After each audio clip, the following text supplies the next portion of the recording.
কিশোরগঞ্জের মানবতার ফিরেওয়ালা রাব্বি ভাই, আপনার কাছে এই কাজটা আমি ভালো মনে করি নাই। তো আমি এখন কিছু বলতেছি না, এই ভাইয়ের মুখে শুনেন এই ভাই কি বলে। গেছিলাম ভাইয়ের কাছে, টেসে যাওয়ার পরে 6 ঘন্টা লাগাত বসায় রাখছে টেসে। বসায় থেকে পরে ঘুমন থেকে উঠতে আইসে আয়া ভিডিও করার জন্য উনি রাজি আসলো না। পরে পাউডির দোষছি, পাউডির দৌড়িয়ে পরে পাউডির ফুড়ে পরে ভিডিওটা করছি, ঠিক আছে। ভিডিওটা করার পরে ঠিক আছে, ভিডিওটা করছি পরে রাত্রে ভিডিও ছাড়ছে। ছাড়লে পরে আরেকটা নাম্বার দিয়ে দিছে, ঠিক আছে। আরেকটা নাম্বার দিয়ে দিলে পরে আমি যে আমার সাথে আরেকজন আছে যে ওনারাই ফোন দিছি যে ভাই এই যে নাম্বারটা যে দিচ্ছেন এটা তো আমার নাম্বার না। পরে রাব্বি ভাই ফোন দিয়ে আমার ধমকাইতেছে, বেশি বুঝো হ্যান তেন আবি যাবি এগুলো করে। পরে 11টা বাজে আমার নাম্বার দিচ্ছে বিকাশের। পরে ওইখান থেকে 3200 না 3300 টাকা আসছে, উনি দিছে। তো ভাই আমার কথা হইলো, ভিডিওটা হইছে যে ওনার যে ভিডিওটা করছেন ওইটা 4 মিলিয়ন ভিউ হইছে। 4 মিলিয়ন ভিউ থেকে তারে 3200 না 3000 টাকা দিছেন তারে।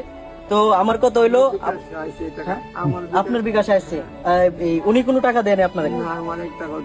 আপনি ওনারে 1 টাকাও দেন নাই। আর এই বিকাশ নাম্বার দেওয়ার পরে প্রথম তো বিকাশ নাম্বার আপনার দেয় নাই। আমি অনেক চেষ্টা করছি ওনার সাথে যোগাযোগ করার জন্য, পরে আমার একটা ফোনও ধরে নাই, একটা ফোনও ধরে নাই। আর এই যে ওনার যে অ্যাসিস্ট্যান্ট আছে উনি আমার সাথে রাগারাগি করছে। একজন মৃত্যু পথযাত্রী রোগী, তারে আপনি জারি দিছেন, আবার তারে বলছেন যে ভিডিওর ইনকামটা পর্যন্ত তার কাছে দিবেন। তো ভিডিওর ইনকামও দিচ্ছেন না, তারে আবার ব্লক লিস্টে বানাইছেন। একজন রোগীর কাছে এরকম ব্যবহার আপনার কাছে আশা করা যায় না। আর আপনি যে মানবিক কাজ করেন, তাহলে এই বাইটের সাথে আপনি এরকম ব্যবহার করলেন কিভাবে?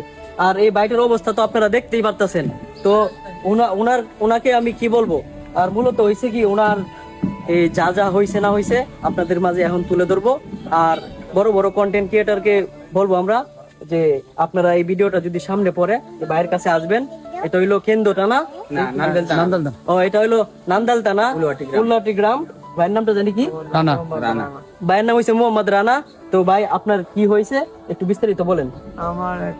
আমার একটা হার্টের বাল্ব নষ্ট হয়ে গেছে, আর গলার রক্তনালী ইনফেকশন হয়েছে, গলার রক্তনালী ফুলে গেছে। আজকে আমি কিছু খাইতে পারি না বিগত 2-2.5 মাস ধরে। দেখেন তার চিকিৎসার যে টেস্ট গুলা করছে একটা বইয়ের সমান হয়ে গেছে।